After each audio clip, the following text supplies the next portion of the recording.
Hi, welcome back to the BR Research Lab.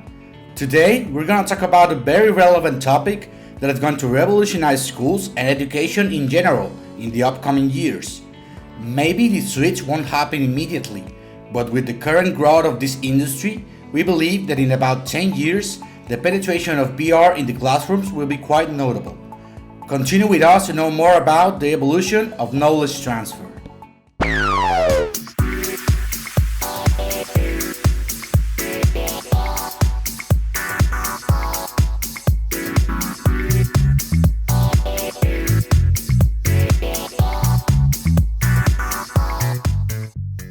As we have mentioned in some of our previous videos, virtual reality is creating new possibilities to live such different and engaging experiences that provide value to the users by immersing them in virtual environments, reaching now the educational field.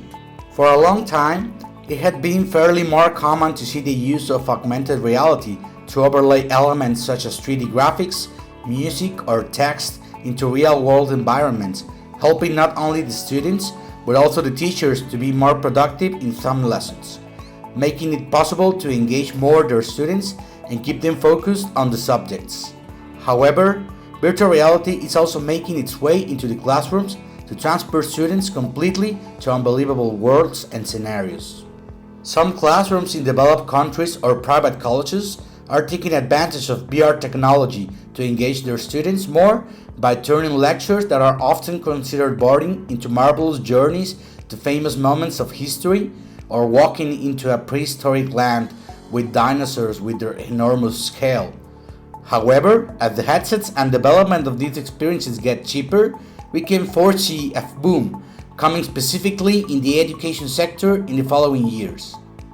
Just imagine that on your student days, you could have not only studied geography in a book or a spherical globe map, but rather you could actually go visit these countries and cities around the world that you always heard about, all done without having to leave your own classroom. This would dramatically increase the knowledge retention, as it is scientifically proven that people learn more by living more direct experiences than just reading about a certain subject.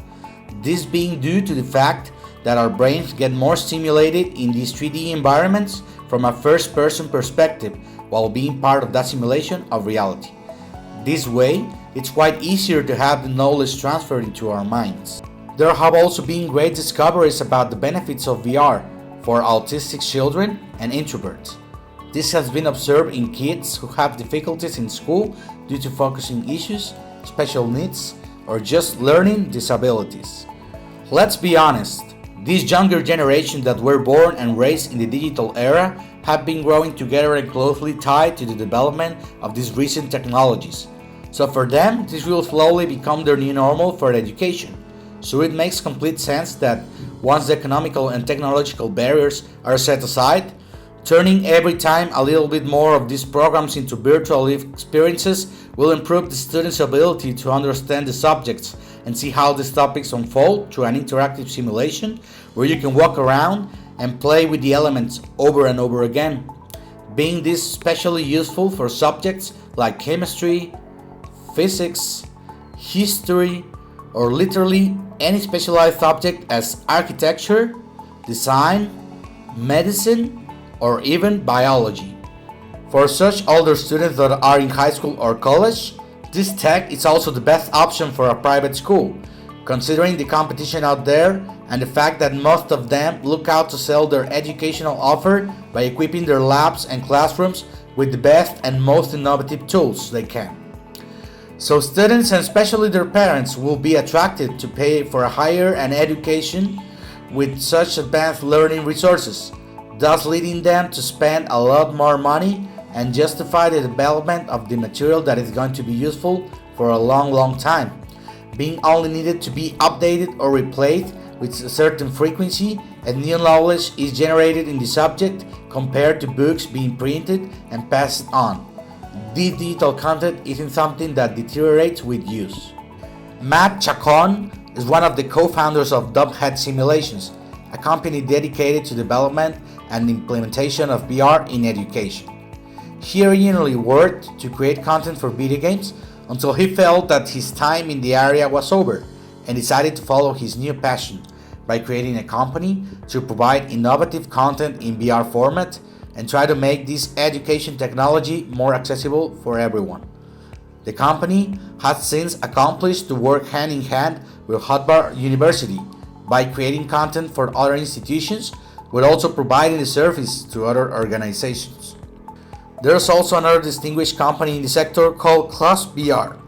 Their commercial offer is available in some countries, such as the UK, Middle East, Australia, China, and the United States, and its main goal is to promote and provide schools with VR headsets and educational content that surprisingly covers pretty much all the main subjects from preschool to college. You can find VR courses regarding math, literacy, chemistry, history, music, and even religious education.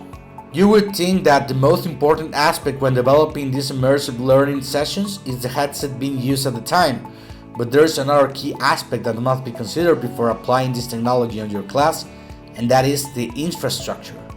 This is a really important point because of the physical space that is needed for a VR experience, so the students can move freely and won't be in danger to bump into something or someone else. It's always important to define a specific area for this process to take place. Depending on the experiences and technology involved, the schools must prepare a space designated and equipped to take advantage of such tech. But even though this innovative medium is showing great results worldwide, there are a few challenges that are delaying the spread of these headsets in schools. The budget, for example. The amount of money required to supply schools with the needed equipment to cover at least a part of their students is very large, so much that even first world countries have difficulties to implement VR in a big scale. It's not that there's not enough money to create such content for all levels of basic education. The point is that countries must be confident and firm with the bet they will do to take such a huge step in their programs, and then contact the right people to implement such an impactful VR program and be really persistent, slowly showing that the investment they are going to make is going to pay off not only for the students that will take advantage of it, but also for the whole society in the future. Another obstacle is the creation of content, because although there are several companies that are dedicated to this, they are not enough to have a complete selection of subjects. And since not all schools or students around the world have the same needs, the scope of such a feat starts growing rapidly. Hopefully, the further that this technology reaches to be the norm in a modern society, the more educational material and possibilities that there will be. In fact, there's an actual proposal to create a platform in which different developers could cooperate with the creation of educational material and upload it to a website to create a bigger repository. By working all together as a team, it is easier to reduce the lack of educational content in VR and maybe inspire more people to join this experiment. What the future brings for this technology is being put slowly to test. There's one initiative that presents the possibility of reaching the full concept of attending a school in VR, and Japan is one of the main countries that is testing this new concept with the virtual and high school. This way, students will not be limited to a certain school schedule, location, or group. For colleges, for example, programmers are trying to recreate the whole experience of attending school, meaning that you could be physically in your house wearing pajamas, but once you put your visor on, you will be able to walk around campus and take classes with people from many parts of the world in this virtual university.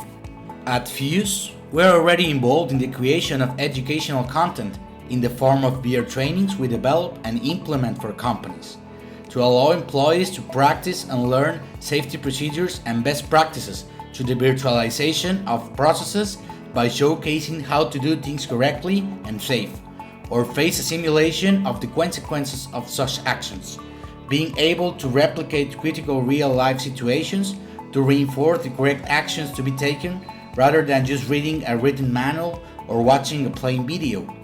We are certain that in the near future, we will be able to apply these same principles and technological infrastructure to bring more VR experiences to schools and students around the world.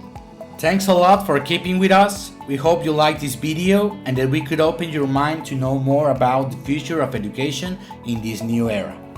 Please share your thoughts in the comments and what other platforms or distinguished companies we missed in the VR education realm. Please subscribe to our channel if you like it to see more of our content. Also like our video if you do like it and let us know what are your thoughts on this subject or any feedback on our content.